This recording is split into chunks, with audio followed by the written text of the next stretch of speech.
Assalomu alaykum hurmatli o'quvchilar. Bugungi darsimizda videoramasi mavzusini ba'zilarini ko'rib chiqamiz. O'zi nisbatan sodda mavzu bo'lgani uchun tezroq ko'rishga harakat qilamiz.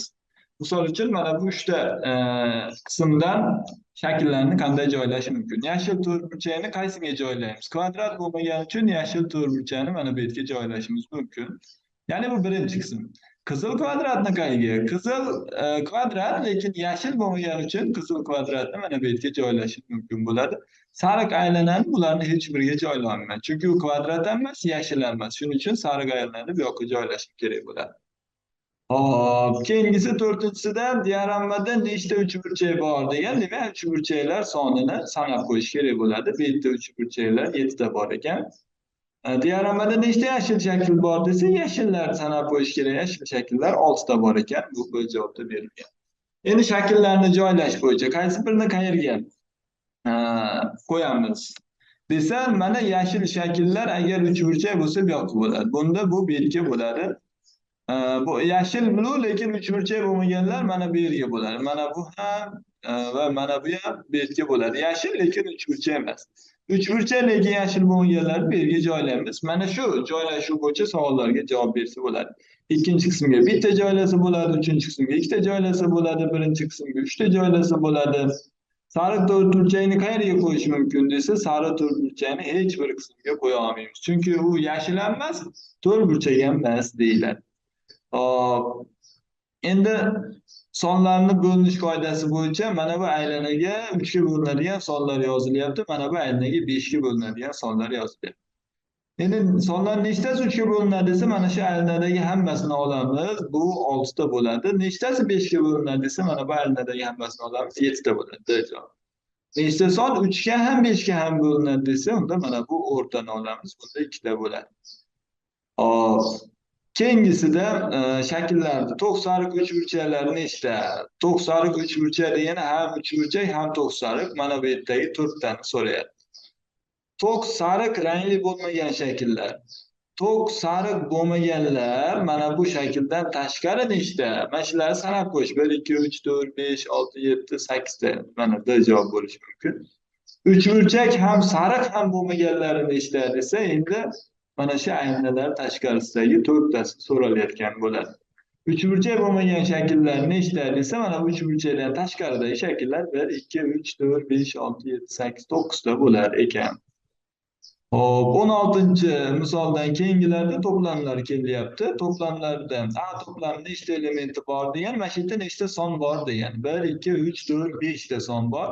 B to'plami nechta elementi bor desa, bu yerda 6 ta element bor. A va B to'plamlar birlashmasida nechta element bor desa, mana shu yerda endi shoshmaslik kerak. A va B to'plamlar birlashmasi deganda bitta element ikkalasida ham bo'lsa, u ikkita bo'lib qolmaydi. Ya'ni bitta hisoblanadi. Mana 1 bor ikkalasida ham, 2 bor, mana bunda bor, birlashma deganda 3 bor, 4 bor, 5 bor, 6 bor, 7 bor, 9 bor. Mana birlashmada 11 ta bo'lmaydi. Nimaga desa, chunki ba'zilari ikkalasida ham bor-da, kesishma. Shuni hisobiga 1 2 3 4 5 6 7 8 ta bo'lar ekan. Birlashmada 8 ta. Lekin kesishmasida-chi desa, kesishmasida A va B'da bir xillari 1 bor, 3 bor va shuningdek 5 bor. Bunda ham 1 3 5 bor, kesishmasida 3 ta bor. Ana endi o'quvchilarga boyagi formulani ma'nosini tushuntirsak bo'ladi. Kesishmasi ayrilib ketadi. Ya'ni A'da 5 ta element bor, B'da 6 ta, 5 plus 6 dan 3 ni ayirsak, shunda birlashmadagi elementlar soni 8 kelib chiqadi. Hop, B va C to'plamlar birlashmasida nechta element bor desa, birinchi kesishmasini topmasak osonroq, ya'ni bir xillari nechta bor desa, mana B va C'da 2lar bor, 4lar bor va 6lar bor.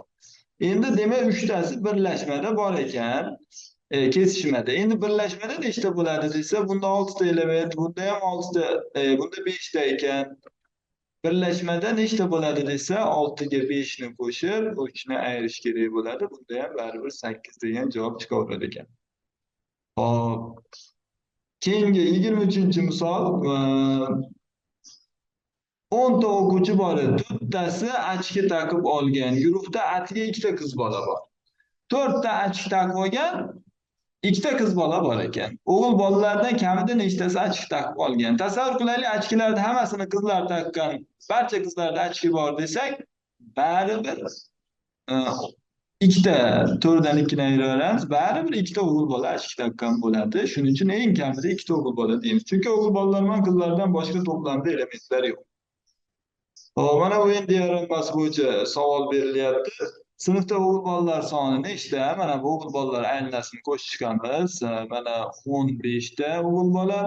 Sinfda nechta o'quvchi avtobusda qatnaydi? Mana ularni qo'shib chiqamiz. 12, 14, 19 ta.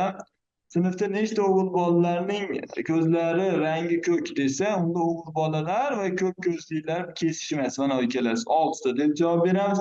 Sinfda nechta bola maktabga avtobusda qatnaydi desa, avtobusda qatnaydiganlar mana bu ikkalasi 8 ta bola avtobusga qatnaydi deymiz. Hop, keyingisi. Sinfda mana shu diagrammadagi mana shu ko'k, qizil yoki sariq ranglardan birini kiyadigan odamlar nechta desa, o'zi mana shu yerdagi hammasi aylanib ichida bo'lgandan keyin yo qizil, yo ko'k, yo sariq bo'ladi. Shuning uchun hammasini sanab qo'yishimiz kerak bo'ladi. 1, 2, 3, 4, 5, 6 ta bo'lar ekan. Bu da javobda berilgan. Hop, 29-misol. O'quvchilardan har biri olma va nok mevalaridan kamida bittasini yaxshi ko'radi. 20 kishi olmani, 16 kishi nokni yaxshi ko'radi. 5 kishi ikkalasini ham. Nechta o'quvchi bor? To'plamlar birlashmasini topish uchun 20 ga 16 ni qo'shib 5 ni ayirib yuborishim kerak bo'ladi. Shunda sinfdagi o'quvchilar soni 31 ta bo'ladi. Bu da javobda berilgan. Hop, keyingisi. Sinfda 35 ta o'quvchi bor. 20 tasi matematikani, 10 tasi biologiyani qatnashadi. 10 tasi hech narsaga qatnashmaydi. Birinchi qatnashadigan elementlarni topib olish uchun 35 dan 10 ni ayiraman. Shunda 25 ta o'quvchi to'garaklarga qatnashadi. Lekin to'garaklarga qatnashadigan o'quvchilarni qo'shsam, 20 ga 11 ni qo'shsam 31 ta bo'lyapti. Bundan xulosa bo'ladiki, 25 ta ayiraversam 6 ta o'quvchi ham matematikaga ham biologiya to'garaklariga qatnashadi deb xulosa qilsa bo'ladi.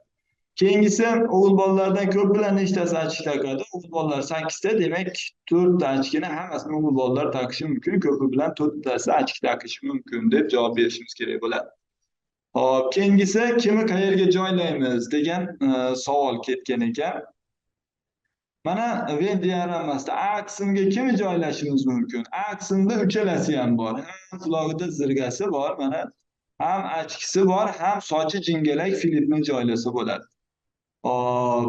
Yoki bo'lmasa Venn diagrammasidan B qismiga qaysini joylaymiz? B qism degani jingalak sochli, ko'z oynali bo'lishi kerak, lekin mamlaka sirgasi bo'lmasligi kerak. Bu mana normal degan ekan. Normalda joylasa bo'ladi. Yoki mana shu savollar ketgan. S qismiga qaysini joylaymiz? Va hokazo, va hokazo. Men hozir testni yechmayman-da, shu o'quvchilarni joylab beraman. Mana o'quvchilar 1-chi, 2-chi, 3-chi, 4-chi, 5-chi, 6-chi, 7-chi, 8-chi, 9-chi o'quvchi bo'lsa, mana bu 5-chi o'quvchini A ga joylaymiz. Bu 5 ketdi. Undan keyin B ga joylaydigan o'quvchilarimiz jingalak soch bo'lishi kerak, lekin ko'z oynali bo'lishi kerak. Bu normalda joylaymiz. 8 ketadi bu yerga. Keyingisi yana jingalak soch, lekin zirga taqqan. Jingalak soch, zirga taqqan. S qismiga hech kimni joylamaymiz. Z qismida yo'q. Lekin jingalak soch hech narsasi yo'q bo'lsa, mana bu Sofiyni joylaymiz. Bu birinchi o'quvchini joylaymiz. Faqat ko'z aynak taqqan, lekin zirgasi ham jingalagi ham yo'q bo'ladigan bo'lsa, unda mana bu YouTube bilan 4 bilan yana bormi shunaqa o'quvchi? 4 bilan 7 ni joylasak bo'lar ekan. Hop, biz ko'z oynakli va zirga taqqan. Ko'z oynaklik, zirga taqqanni topamiz. Ko'z oynaklik va zirga taqqan bunaqa o'quvchi yo'q ekan. Mana bu 7 qulog'ida zirgasi bor ekan. Mana bu 7 ni bu yerga joylamaylik. Chunki hozir e'tibor bermay qolman. Qulog'ida zirga borga o'xshayapti va buni biz agar ko'z oynaklik zirga taqqan o'quvchi bo'lsa, mana bu D ga joylaymiz. 7 ga joylaymiz. Hop, 7 ham ketdi, 4 ham ketdi, 8 ham ketdi. Hop, bir ham ketdi.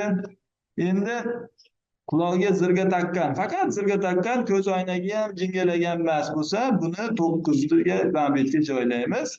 Yoki Antoliya oltini ham mana shu yerga joylasak bo'lar ekan. Bular zirga taqqan, lekin boshqa narsasi yo'q.